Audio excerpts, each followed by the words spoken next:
En el nombre del Padre, del Hijo y del Espíritu Santo. Amén. Bueno, nos ponemos en tu presencia, Señor, y te pedimos que seas tú quien nos muestre aquello que nos quieres enseñar, aquel punto de nuestro corazón que quieres denunciar o que quieres fortalecer. Te pedimos, Señor, que en este tiempo de Cuaresma que nos regalas, nos abras los ojos y el corazón a la verdad de nuestra vida y a la verdad de tu vida, Señor. A todo el bien, la gracia, el poder, la sabiduría, el bien, la belleza y la alegría que nos quieres regalar. Y nosotros a veces, pues, agarrados a nuestros ídolos, a nuestra pequeña vida, a nuestras prisas, a nuestras ansias y a nuestros proyectos, pues intentamos cortarte el paso. Pues sé fuerte en nuestras vidas, Señor, y tira para adelante, dinamita nuestras murallas y vence en nosotros. Amén. Bueno, pues vamos a empezar con los Macabeos. Hay 2 libros de Macabeos, supongo que lo habéis visto, ¿no? Vamos a ver, perdonad un momento.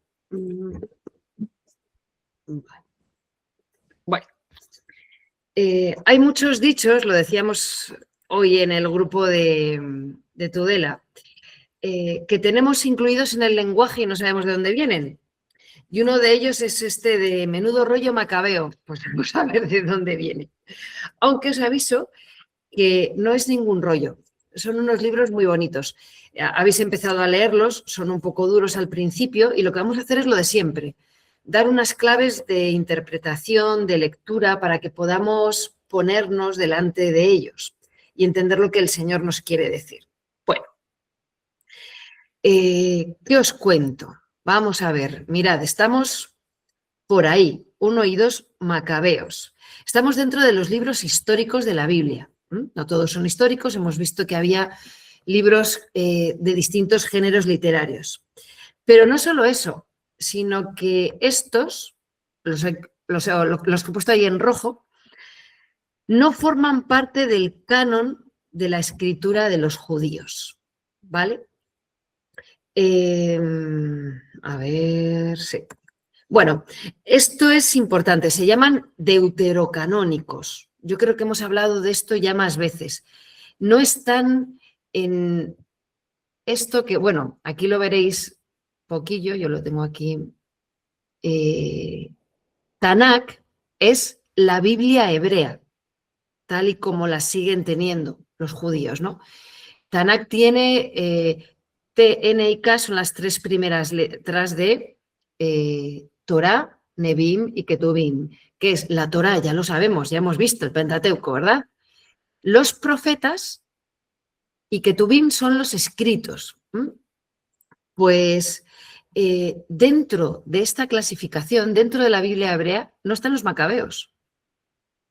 Con lo cual, en la Septuaginta, en la Biblia griega, se añaden libros que no están originariamente en el texto judío. Son los deuterocanónicos. No están desde el principio, pero no quiere decir que no sean inspirados. Están incluidos en un segundo momento, pero son igualmente palabra de Dios. Son Tobías, que ya lo hemos visto, Judith, Baruch, Eclesiástico, Sabiduría y los Macabeos. ¿Qué nos cuentan estos libros? Bueno, pues son libros históricos, nos cuentan una historia religiosa. Os vuelvo a lo mismo, la Biblia no es un libro de historia al uso, es de historia religiosa. Nos van a contar, os tenéis aquí como esta línea del tiempo, estamos aquí en el periodo griego y nos van a contar las luchas de los judíos contra los seleucidas, contra los soberanos seleucidas, para conseguir libertad religiosa y política que no tienen. Es el pueblo judío enfrentándose al helenismo, a los griegos que les invaden, pero con algunos judíos como cómplices. Este va a ser el drama del libro, ¿vale? Este va a ser el drama. El pueblo adherido a la ley, al templo y otros por miedo que les traicionan. ¿Bien? Esta es la interpretación literal ¿Qué hay de fondo? ¿Qué hay de fondo?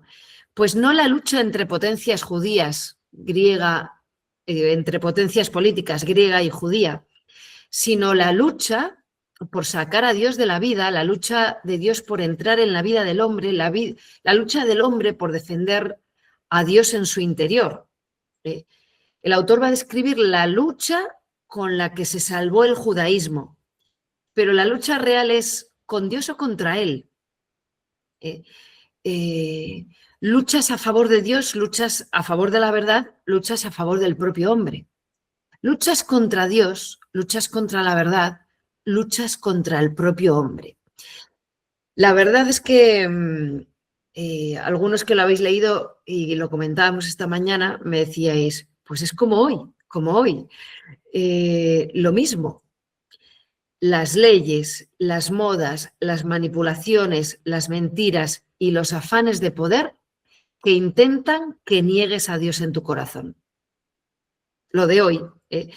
Esto va más allá de una historia con los griegos, va más allá de cualquier régimen, gobierno político o va más allá de cualquier momento histórico. Estamos hablando de la lucha entre el bien y el mal.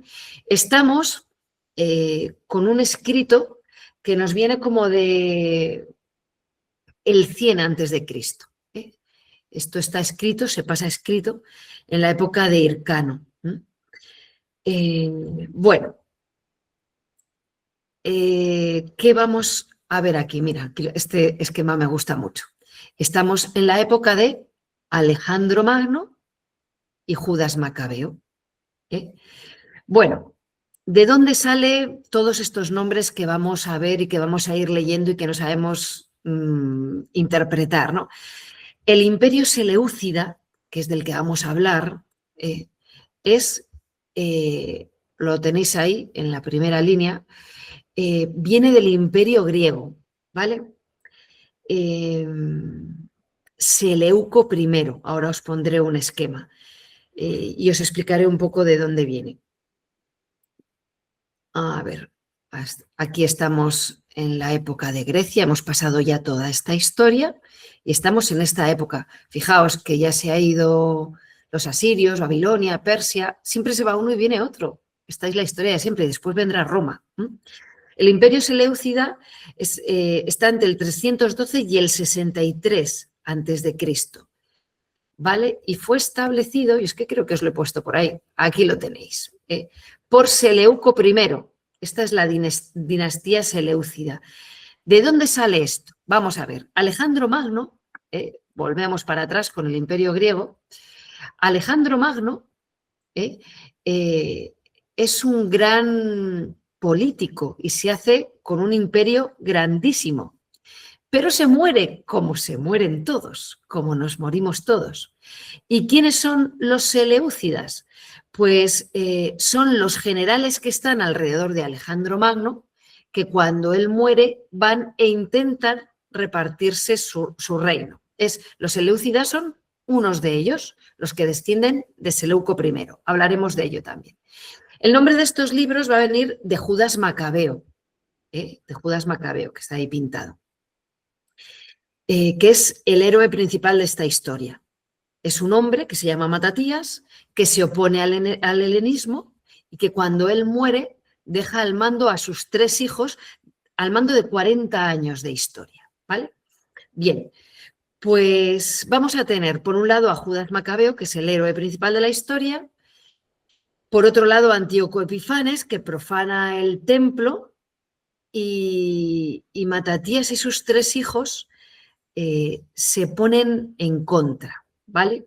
Bueno, son 40 años de historia, primero con Judas Macabeo, luego con Jonatán y luego con Simón.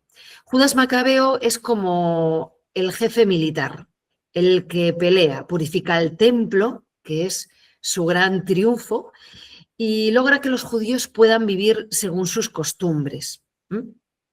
Bueno, luego lo seguiremos viendo. Aquí os estoy mareando hoy un poco. A ver, aquí tenéis, vamos a ver, bajo Demetrio I, porque tenéis a todos que se llaman igual. Seleuco, Antíoco, Antíoco, Seleuco, Seleuco, Antíoco, todos se llaman igual. Bajo Demetrio I, en la época de Judas Macabeo, empieza a haber dificultades, traiciones, el sumo sacerdocio, si lo habéis leído, es todo como poner la televisión y escuchar lo que pasa en la política, en el Parlamento, en la política internacional.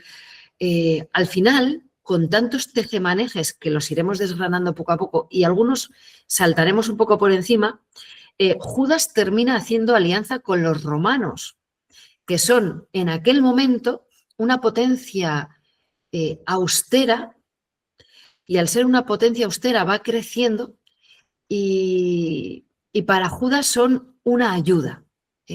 Les admira, habla de ellos como con admiración, ¿no? Vamos a pedir ayuda a los romanos, que no están corruptos, ¿verdad? ¿Qué es lo que ocurre con el poder cuando recae en manos de los humanos?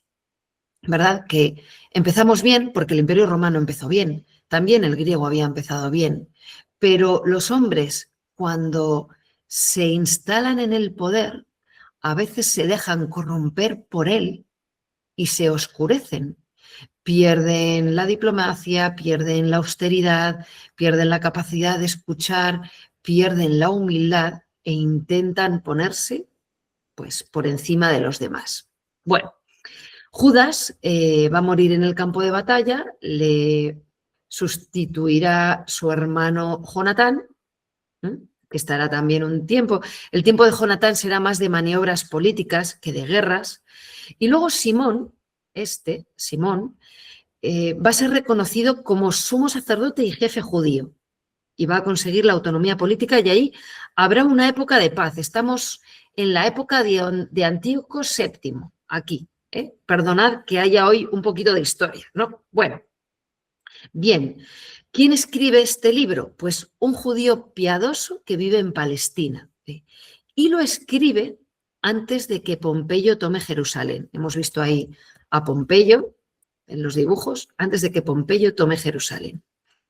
Y os decía, es una historia religiosa. La vais a leer y vais a decir, madre mía, qué mogollón de muertos, de jaleos, no sé. Vamos a ver. Es una historia que muestra el triunfo de Dios en la vida, de un pueblo a través de unos pocos, como siempre, como siempre. Y no está enfocado a darnos lecciones de política, sino lecciones de gobierno interior. Vale, es muy distinto. Bueno, vamos a seguir. Os decía, y los tres hijos, el autor y el escrito, los judíos no lo tienen incluido en su Biblia. Sin embargo, le dan una gran importancia desde el punto de vista histórico. Os decía ahí que es como una especie de historia a la que acuden, digamos que sería como nosotros cuando acudimos a los apócrifos como para sacar datos históricos importantes y les damos la importancia que tienen, ¿no? Pues algo así les pasa a los judíos con estos libros de los macabeos. Y os decía, vais a leerlo y veis muertos, jaleos, potencias políticas, asesinatos, ruina, mártires. El objetivo del libro no es que digamos, pero qué pena, qué mal estaba todo ya desde entonces. No, no, lo que suscita este libro, y lo vemos en parte en el primer libro de los Macabeos y en el segundo muchísimo más, es la admiración por aquellos que han sido unos héroes de fidelidad, que no han cedido, que han combatido por la ley y por el templo, que no se han dejado vencer ni por la pusilanimidad de hago todo lo que hacen los demás, ¿no? Ni por el miedo. Entonces, el tono del libro es de admiración. Alejandro Magno, si vamos al capítulo, vamos a dejar la introducción, que si no, no avanzamos, y nos ponemos en el primer capítulo. Habla de Alejandro, y si tenéis la Biblia de Jerusalén, pone Alejandro y los diádocos o diadocos. ¿Qué es esto? Pues son aquellos generales de Alejandro Magno que a la muerte de Alejandro se reparten el reino. Allí todo el mundo quiere medrar. Todos los grandes imperios pasan, la gloria humana, os he puesto ahí, es como fuegos artificiales. Un día está y otro no está. Hemos celebrado el miércoles de ceniza hace nada. ¿Con qué se hace la ceniza? Con las palmas del domingo de Ramos del año anterior. Esa es la gloria humana. Al día siguiente, cenizas. Es fugaz. Un día arriba y al día siguiente abajo. Solo Dios es la verdadera, única y permanente autoridad.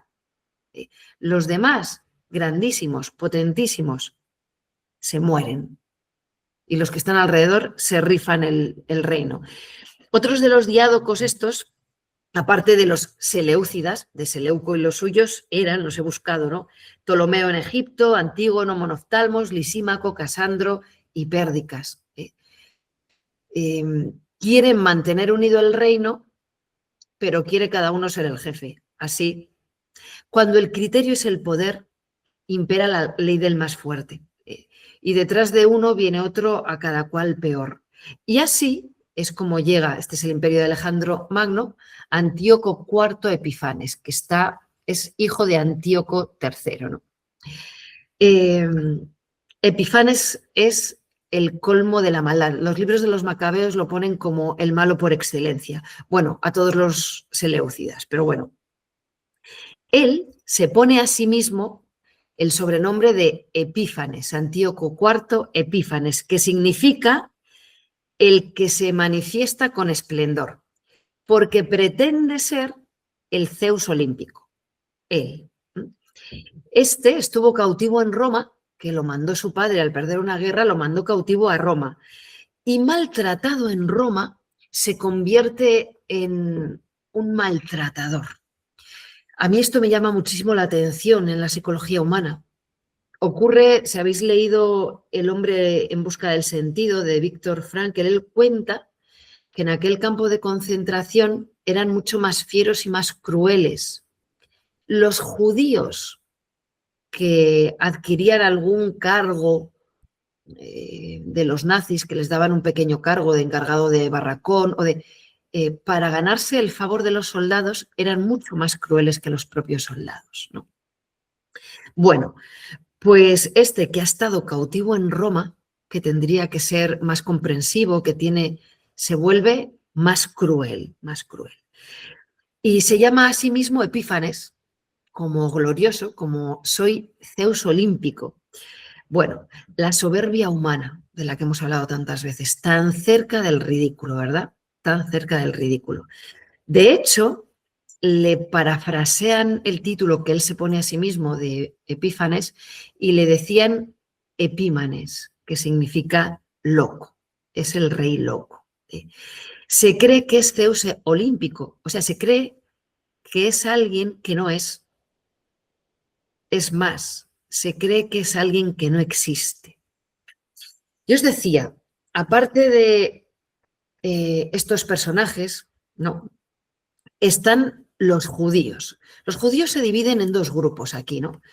Los judíos se caracterizaban en todos los reinos, lo hemos visto, ¿verdad? En Esther, en Judith, en ser un pueblo que se rige por otras leyes.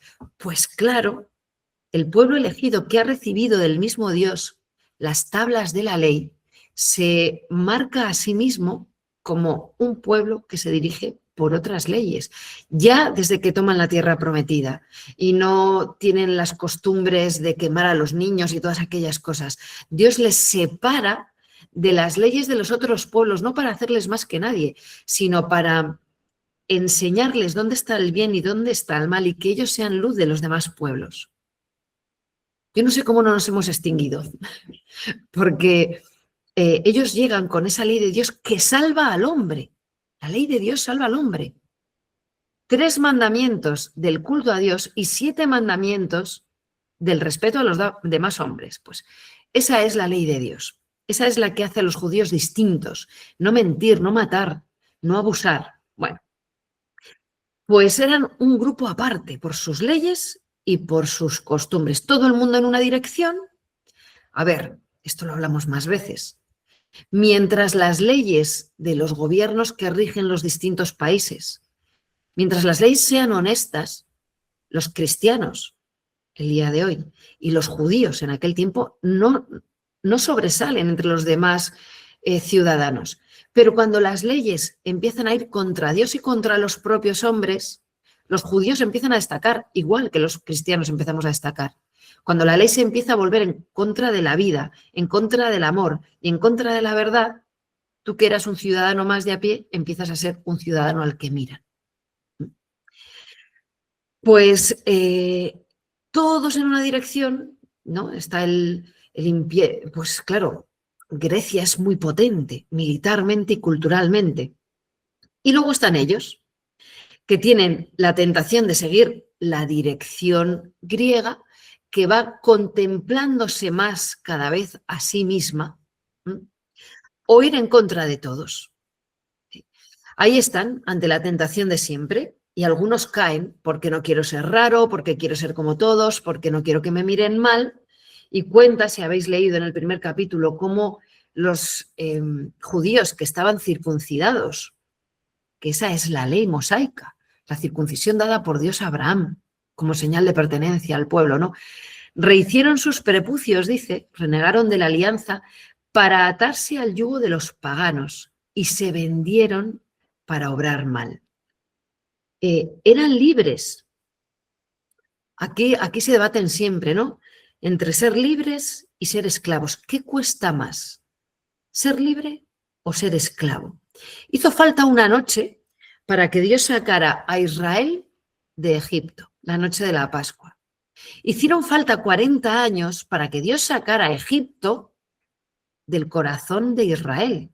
Se habían acostumbrado a vivir como esclavos y a veces preferían la esclavitud a la libertad. ¿Qué es más fácil?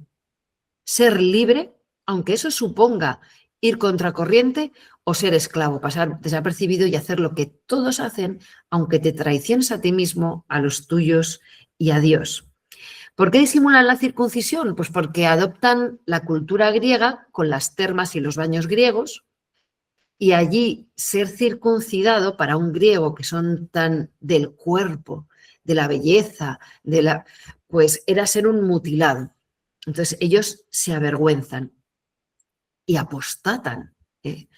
Les da vergüenza ir a los baños públicos manifestando físicamente que son judíos, ¿no? Son judíos apóstatas.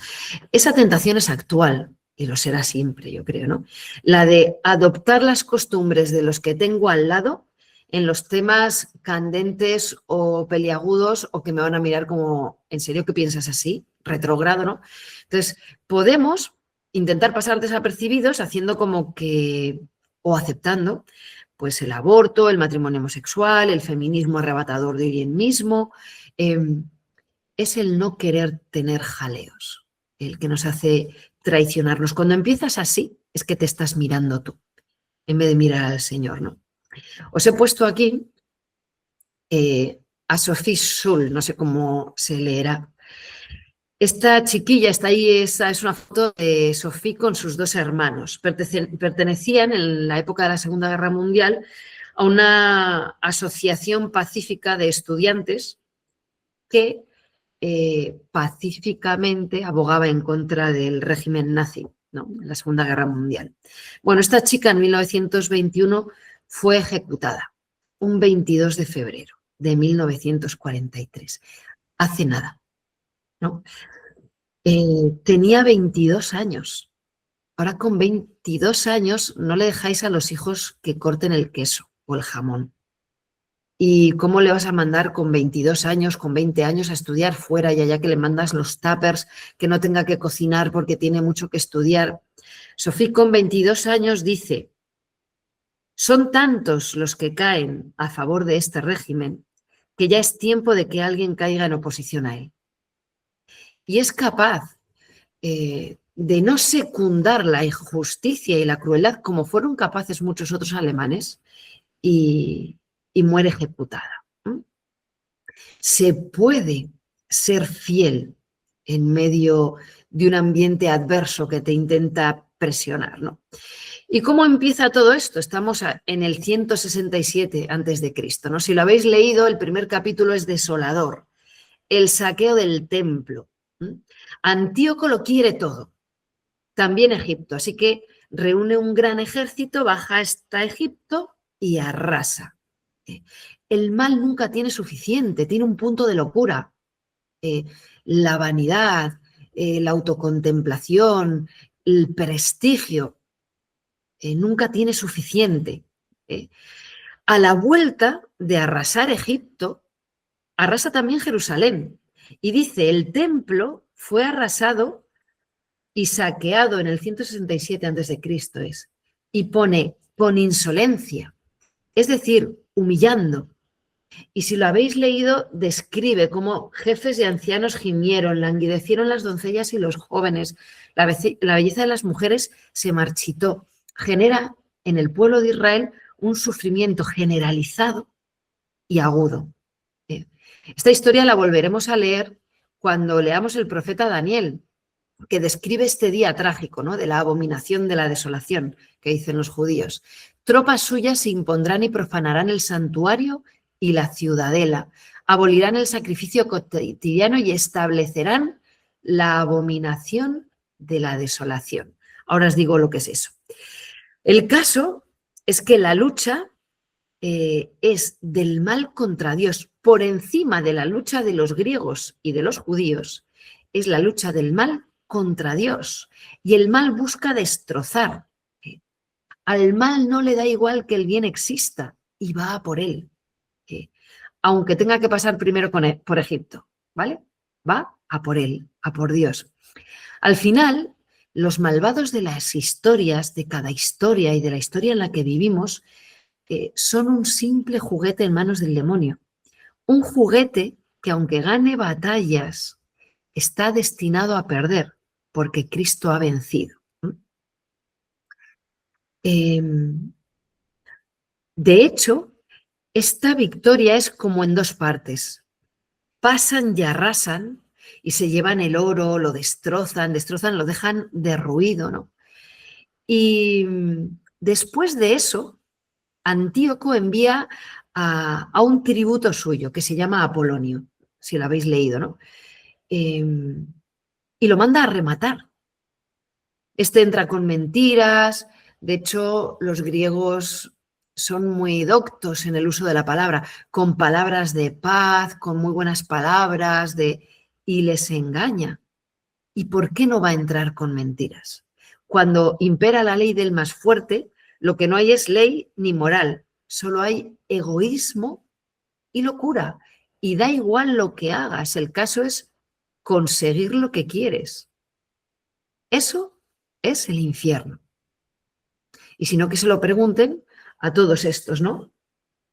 Como el recién casado entró en un canto de dolor, sentada en el lecho nupcial, la esposa lloraba, se estremeció la tierra por sus habitantes y toda la casa de Jacob se cubrió de vergüenza. Quien está viviendo una guerra sabe lo que es el infierno, ¿no? Bueno, saquean casas, murallas, los niños y las mujeres asesinados y cautivos, también el ganado, todo con falsas palabras de paz. Toman la ciudadela y la convierten, hacen como una especie de ciudadela, de fortaleza propia, muy cerca del templo, muy cerca del templo. Bueno, Jerusalén arrasada, un desamparo brutal para un judío que ya no tiene casa. Jerusalén es la casa de todo judío. Dice, quedó su santuario desolado como un desierto, sus fiestas convertidas en duelo, sus sábados en irrisión, su honor en desprecio. A medida de su gloria creció su deshonor, su grandeza se volvió aflicción. El templo destrozado se mantiene en pie por las piedras que quedan unas encima de otras, pero quizás no por mucho tiempo. Y la población huye. Los que no son asesinados huyen, ya sin fiestas, ni sacrificios, ni sábados. Bueno, el paganismo es así. No es una casualidad, no es una moda, no es política, no es cultura. Es el demonio contra Dios, el mal contra el bien. De hecho, en un principio, el imperio griego, ¿no? Por eso se extiende tanto, igual que pasará con el romano, no impone su religión, ni siquiera sus leyes. Deja que los pueblos paguen sus impuestos, pero se sientan libres en el lugar en el que viven. Pero cuando uno se va echando incienso a sí mismo y pensando que es Dios, termina por querer que le adoren. Y el que es así, el que se cree que es Dios y no lo es, obviamente, necesita que los demás estén por debajo, y lo necesita porque su interior le dice que él es uno más, pero él quiere ser por encima, ¿no? Tanto así que un imperio que empieza como por las buenas y por las paces acaba haciendo obligatorio profanar la ley de Dios. ¿Qué es lo que tienen que hacer? Pues comer carne de cerdo, hacer cosas contra Dios o insultarle, o pues un poco lo de siempre. Cada vez ocurre lo mismo cada vez. Y es obligatorio. Dice, el que no obre así, morirá. Este es el impuesto que pone el prepotente. O haces lo que te digo, o mueres. Esta es la dictadura del mal. O haces lo que te digo, o mueres. El mal no soporta que le lleven la contraria. El mal, la prepotencia, el orgullo, la soberbia, hace que la persona necesite tener puesto el pie encima del cuello de todos los que tiene alrededor. Así, lo que empieza con libertad, cada uno que se gestione a sí mismo, pasa a ser presión. Bueno, mejor haz esto, mejor sí, mejor hazlo. Lo vivimos socialmente. Lo que empieza siendo libertad, o sea, tú tienes hijos si quieres, y si quieres, pues no los tengas. Termina siendo una presión social. ¿Cómo vas a tener otro hijo? ¿Cómo te vas a quedar embarazada? ¿Cómo vas a seguir adelante con el embarazo siendo tan joven? ¿Cómo? Lo que era libertad se convierte en presión. Después se convierte en amenaza y finalmente se convierte en imposición y violencia. O haces lo que te digo o te mato. El pueblo de Israel se ve en esta situación bajo la presión de los seleucidas y tiene dos opciones, dos posibles respuestas. Una, la que vimos en el libro de la reina Esther. Pues bien, yo sigo fiel a Dios, al que me ha dado la vida, y si tengo que morir, moriré. Y cuentan estos primeros libros de los Macabeos, el primer capítulo, cómo hay judíos valientes que no traicionan su amor a Dios. Hoy, no, era ayer. Ayer era San Policarpo. San Policarpo es discípulo de San Juan Evangelista, uno de los primeros obispos de la historia de la Iglesia. Y las persecuciones romanas, que vuelve a ser esto, vuelve a ser lo de los griegos, pero con Roma. Él es ya muy mayor y le dicen, pero ¿cómo te vamos a matar? Haz como que comes carne de cerdo, haz como que echas incienso a los dioses y salvas la vida. Y Policarpo dice, 86 años tengo, el Señor no me ha fallado nunca, y para 4 telediarios que me quedan le voy a fallar yo a él. Y extiende las manos y se deja llevar al martirio. Pues va a haber judíos en el tiempo de los griegos que son así, mujeres valientes que circuncidaban a sus hijos y que eran llevadas al patíbulo con sus hijos colgados y los asesinaban a todos.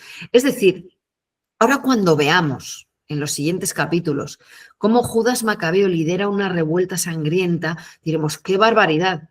Pues bueno, tan barbaridad como lo que están haciendo los griegos, que al principio su poder era la cultura, pero cuando pierdes cultura, tu poder es la espada, ¿sí?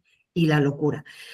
Dice el capítulo 1, muchos que prefirieron morir antes que contaminarse con aquella comida y profanar la alianza santa, murieron. Estamos cambiando, hemos visto en toda la historia y en toda la sabiduría que nos expresaba la ley y la tradición del Deuteronomio, que si eras bueno te iba bien. Si eras fiel a Dios, acababas venciendo. Ahí tenemos un David venciendo a Sansón. a Josué, ha sido la historia que se ha repetido constantemente. Un pueblo fiel a Dios, un pueblo vencedor. Todos los demás pueblos asustados del poder de este pequeño pueblo que por el poder de su Dios, cuando son fieles a Dios, son invencibles. Pues bien, ahora cambia. Los fieles, vamos a ver, que no siempre acaban bien. Hasta entonces, si soy fiel, Dios me libra de mis enemigos, como cuando Egipto. Ahora no. Ahora los fieles en estos libros, en los Macabeos, y es muy bonito y muy edificante, los fieles demuestran su fidelidad enfrentando una muerte de la que no son salvados. Y el mal triunfante campa a sus anchas, aparentemente victorioso. Entonces ¿dónde está? ¿No? ¿Dónde está lo bonito de la historia? Pues que el mal se engaña a sí mismo, que sus victorias son temporales, que las victorias del mal son el preludio de su derrota, porque solo Dios es Dios. Y Dios ha vencido. Y no hay dos dioses, el bien y el del mal. No, Dios puede más y conduce el mal, tanto más grande sea, a un bien más mayor, más glorioso, más bondadoso y más misericordioso. Dios empieza a vencer en estos que deciden no profanar la alianza y afrontar la muerte, el sufrimiento y la humillación, pero no ceder. Es la historia de la cruz. Los niños se preguntan, ¿por qué no se bajó de la cruz? Porque te tiene que salvar a ti y no se echa atrás cuando duele y no se echa atrás cuando le dejan solo. Tanto te quiere. ¿Qué vence en la cruz? El amor.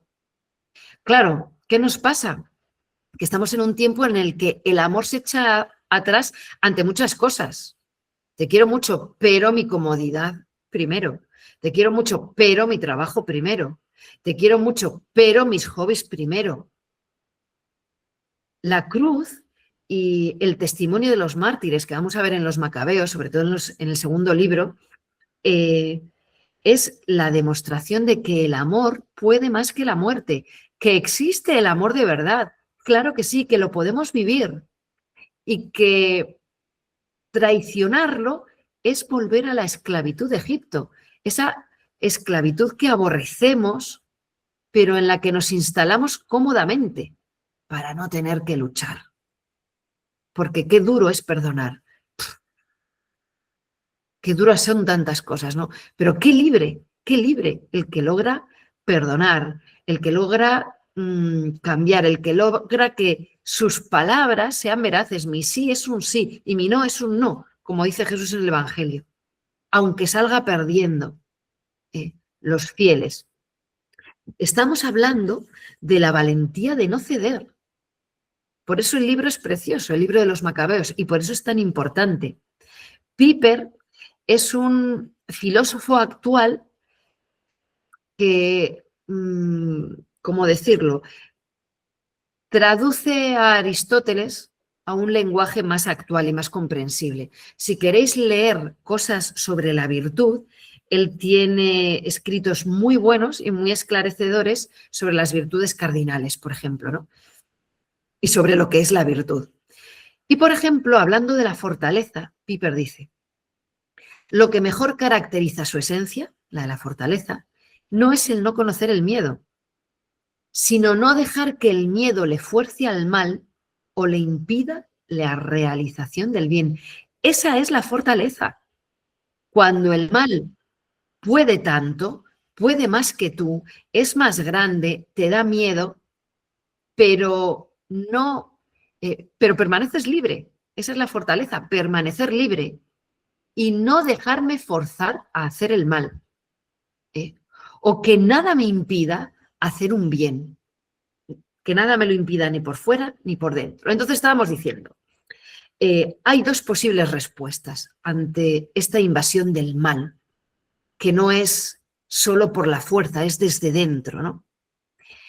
Una es la de, y si tengo que morir, moriré, como la reina Esther, y otra es, mira, pues hago lo que me digan y salvo el pellejo.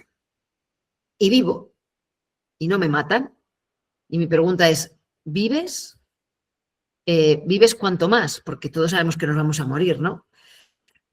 Cuando contaba la hermana Guadalupe que en Alepo empiezan a bombardear, bombardean la catedral y al domingo siguiente en la catedral destrozada hay más gente en misa que el domingo anterior que la habían bombardeado, dices, ahí va, ahí va. ¿Cuánto más te crees que vas a vivir si cedes a la presión de la sociedad, de la moda, del... Bueno, esa es la pregunta, además de ¿y cómo vives? ¿Y cómo vives? Apostatando. Una película muy famosa, ¿no? Que todo el mundo decía, qué bonita, sobre los mártires jesuitas en Japón. Entonces, qué loable, ¿no? Porque unos mueren mártires, pero otro se deja apostata, pisa el crucifijo, se casa con una japonesa y cuando van a rescatarle, él está adaptado a la cultura japonesa, pero tiene una crucecita guardada. Y todos, ¡ay, qué bonito! ¿Qué bonito el qué? ¿Qué bonito el qué? Que ha guardado una crucecita. Ha negado. Es como si a ti te dijeran, bueno, pisa un poquitito a tu hijo, a tu bebé, y lo matamos, tú lo rechazas y luego te guardas una fotito como que lo quieres mucho. ¿Qué es eso? ¿Qué es eso? Dices, pero qué barbaridad, pero qué cosa más. Pues eso es, eso es. Bueno, pues yo vivo para mis adentros una fe que por fuera no se expresa por ninguna parte. Pues entonces es que es mentira. Porque la fe no es una cosa que tú piensas. La fe es una cosa que tú vives y transmites. Nuestra fe es vida. No te la puedes guardar en un tarro de muerte. Bueno, ¿qué es lo que ocurre entonces? Lo que os he dicho, la abominación de la desolación. En esta segunda venida de este mentiroso, ¿no?, que viene diciendo palabras de paz y vuelve a saquear lo poco que quedaba, ¿qué es lo que hacen? En el altar de los sacrificios ponen un Zeus olímpico. Eso es a lo que los judíos llaman la abominación de la desolación. En una fecha concreta, un día concreto, y esto es muy importante, es el día 15 del mes de Tisleu, en nuestro diciembre del año 145. ¿No?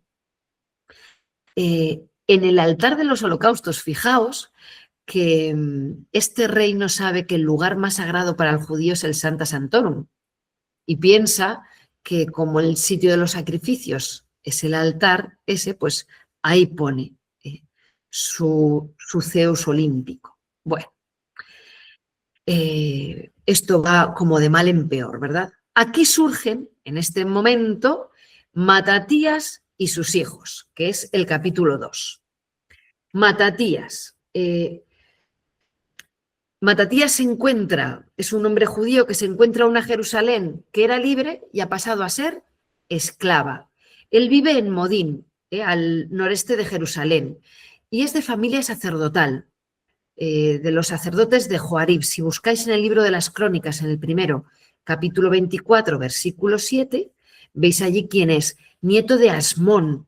Por eso a esta dinastía se le llama los asmoneos. Los asmoneos contra los seleucidas. Dices, ¿eso qué es? Pues los de Matatías, nieto, ven, Asmón, nieto, hijo de Asmón, por eso asmoneo, y seleucidas de Seleuco. Bueno, pues este hombre dice, pero bueno, ¿qué está pasando? Y se hace una pregunta que si la habéis leído como que escandaliza, ¿no? ¿Para qué vivir más? Vemos esa pregunta en la Biblia y dices, ahí va, pues no es la primera vez que aparece. Rebeca ya dijo esto cuando dos hijos se peleaban en su interior.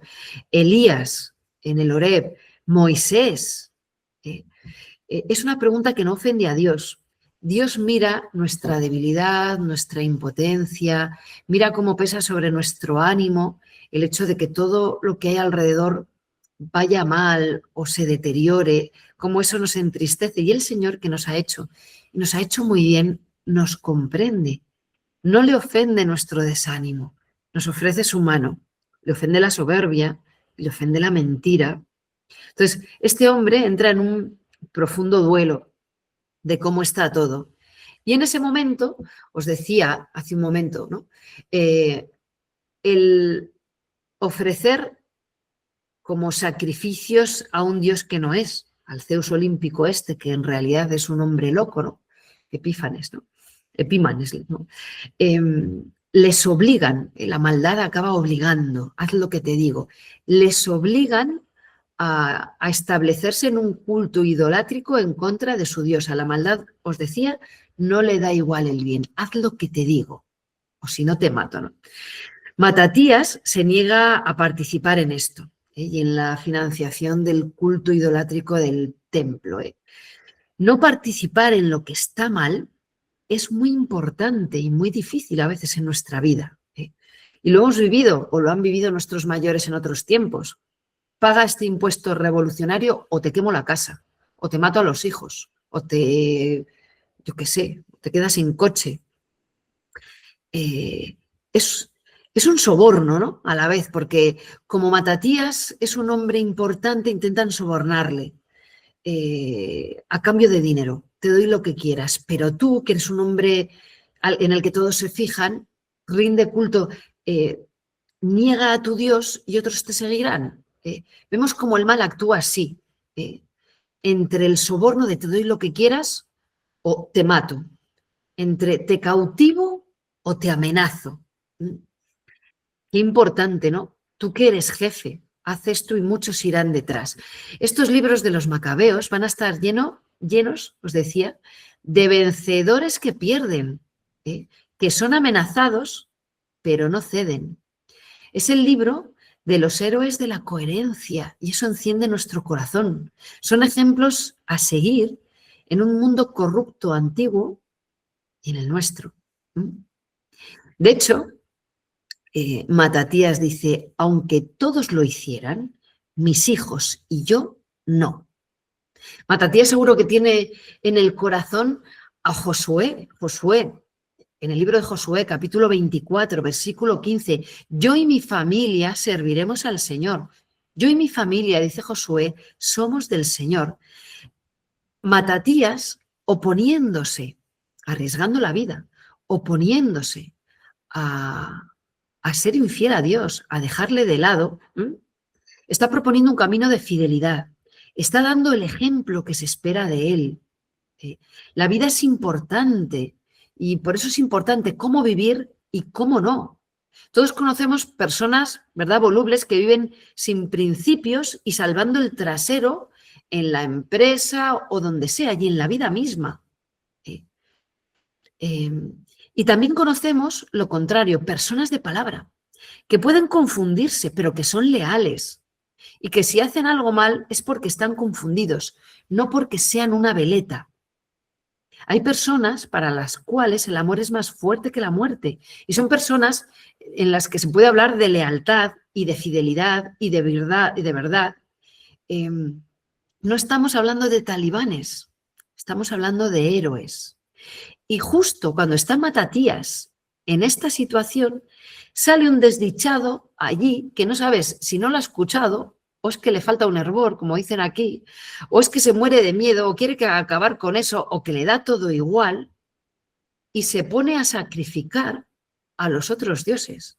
Es decir, delante de Matatías se está riendo de él, de su vida, de su familia, de su sacrificio y de tantos años de historia de fidelidad de Dios al pueblo. Así que Matatías no puede quedarse sin hacer nada. No debe. A veces tenemos que tomar partido. Y a veces tu deber es tomar partido en un asunto. Y si no te pronuncias, ya estás tomando partido. Ya te estás definiendo. Matatías mata a aquel hombre que dices, pues empezamos bien. Nos está enseñando así una cosa, y es que tienes que elegir. Elige, como dice el Deuteronomio, entre vida o muerte, pero sin confundirte entre lo que es vivir y lo que es morir. Con su gesto, matando a aquel hombre, Matatías les enseña que donde está la muerte es en la idolatría, en el culto a otros dioses o a sí mismo, en la profanación del templo. Esto es lo que le pasa a tu alma cuando matas a Dios en ti. Ese es el mensaje. pues que te mueres. Lo que pasa que muy gráfico, ¿verdad?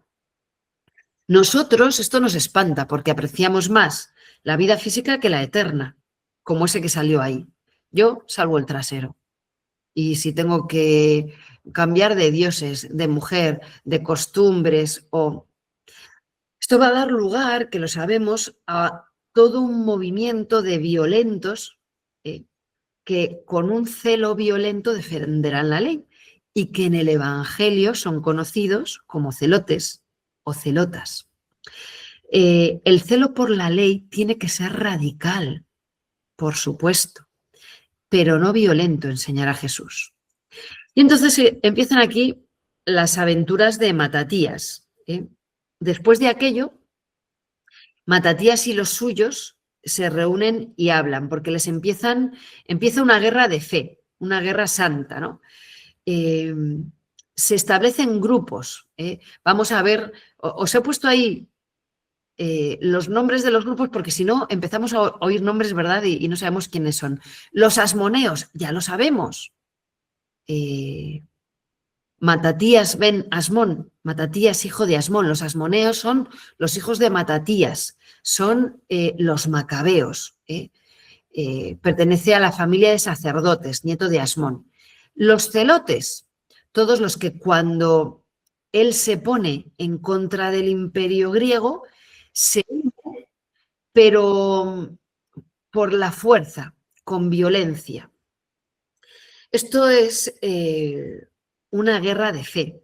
De hecho, si lo habéis leído, ellos se apartan a otro lugar, no quieren seguir las costumbres griegas y lo que hacen es, los griegos, esperar a que llegue el sábado, aconsejados por los judíos traidores, y esperar a que llegue el sábado y masacrar.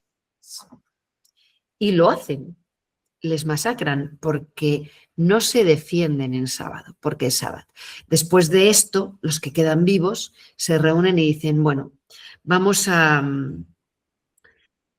hacer una excepción en la ley, que esto está muy bien, porque después dirá Jesús, la ley, el sábado, cuando habla de la ley y del sábado y del sabbat, el sábado está hecho para el hombre, no el hombre para el sábado. Entonces, ellos modifican la ley diciendo, si nos atacan, nunca vamos a atacar un sábado en sabbat, pero si nos atacan, nos defenderemos, porque si no les hubieran extinguido, ¿no? Bueno, se les unen los asideos. ¿Quiénes son estos? Pues había un grupo que se llamaban los hasidim, son los leales, los piadosos, estos son los asideos. Se unen a su levantamiento, pero ya existían desde antes. ¿Qué va a pasar con estos hasidim, con estos asideos piadosos? Que en época de Jonatán, claro, porque ahora está unida la política y la religión, se desvinculan de la política. Los hasidim empiezan a ver que el poder corrompe a los que van subiendo, aunque sean judíos, que en principio eran piadosos, y se dividen en dos ramas. Por un lado, los fariseos, que os suenan, ¿verdad?, que serán los grandes líderes religiosos del pueblo, y por otro, los esenios, que no quieren saber nada de la política y se van a la vida monástica. Los de las cuevas del Qumran, que algunos conocéis, que dicen que Juan Bautista era de ellos. Bueno, pues aquí tenemos las correrías de Matatías y de sus hijos entrando en los sitios, destruyendo altares, circuncidando niños y persiguiendo insolentes. Dice Matatías antes de morir, ¿no? Y ya vamos terminando con este capítulo 2, viendo que llega su final, deja ahí un testamento que os recomiendo, ¿no? Esto no es una guerra entre griegos y judíos, esto es una guerra santa, una guerra entre el bien y el mal. Ahora reina, dice Matatías, la insolencia y la reprobación, es tiempo de ruina y de violenta cólera. Madre mía, parece el periódico de ayer o de antes de ayer. Y le deja a sus hijos un testamento de fe. Estamos siempre empeñados en dejar a los hijos una cultura, un dinero, una vida resuelta. El testamento de Matatías es: hijos, sed fuertes y manteneos firmes en la ley. Poned la mirada en los que obran bien. Se puede ser fiel a la verdad en medio del caos, de la ruina y de la violencia. Recordad, les dice a los antepasados, que obraron bien: Abraham, José, Pinjas, Josué, Caleb, David, Elías, Ananías, Azarías, Misael, Daniel. Son muchos, porque todos los que en él esperan jamás sucumben. No dice que les vaya bien, no dice que salven la vida, dice que la victoria es que no sucumben. En el sufrimiento estará la prueba de la fe. Matatías va a dejar a Simeón como líder político porque es sensato, escucharle, les dice, y a Judas, que es valiente, como el jefe del ejército. Estamos como en el 146 antes de Cristo. Y no temáis las amenazas del hombre pecador. Dice, su gloria parará en estiércol y gusanos. Estará hoy encumbrado. Acordaos de esto de los gusanos, porque luego pasará. Y a Antíoco se le comen los gusanos y decimos, ¡qué barbaridad! Pues el mal es eso, la podredumbre que se comen los gusanos. Y es temporal. Mañana no se le encontrará. Habrá vuelto al polvo y sus maquinaciones se desvanecerán. Así que vamos a seguir, ¿no?, con los macabeos esta guerra santa. El próximo día seguiremos por el capítulo 3, con Judas Macabeo y sus hermanos. El libro de los macabeos no eran 2 libros, como casi todos los que están divididos en 2 partes, sino un solo libro, que nosotros dividimos en 2 y en capítulos, ¿verdad?, para facilitar la lectura y la comprensión. Pero vamos a adentrarnos, ahora que estamos en Cuaresma, en esta historia con ese espíritu de: Señor, dame la valentía de entregarte la vida. Tú ahora vas a un restaurante y dices, soy vegano. Y dices, qué respetable. Pero dices, por favor, pescado, que es viernes de Cuaresma y estoy haciendo abstinencia. Y se ríen en tu cara. No os creáis que siempre, porque a veces vamos un poco de victimillas con estas cosas, ¿verdad? Hay muchos ámbitos en el que, si tú eres un cristiano de verdad, coherente, y no con fastidio, sino con entusiasmo, vives la Cuaresma, la fe, la Eucaristía, la Pascua, la Navidad, no generas rechazo, Lo que genera rechazo es que vivamos las cosas con un alma tan pequeña. No ya que nos avergoncemos, sino que las vivimos por obligación. Pero cuando las vivimos con corazón grande, seguimos siendo luz y ejemplo a imitar. Así que le vamos a pedir al Señor, para terminar, ¿verdad?, que nos dé ese corazón encendido en amor, valiente, como el de los macabeos, capaz de poner las cosas en su orden, Dios y el bien delante y las demás cosas detrás. Que no me gobierne, Señor, el egoísmo, la vergüenza, la pusilanimidad, los respetos humanos, el querer ser del montón o el querer prestigio. Que mi caminar, Señor, que mi raíz, que las columnas, que los cimientos sobre los que construimos nuestra vida sean tu palabra, tu amor, tu fidelidad y tu verdad. Gloria al Padre y al Hijo y al Espíritu Santo, como era en el principio, ahora y siempre, por los siglos de los siglos. Amén.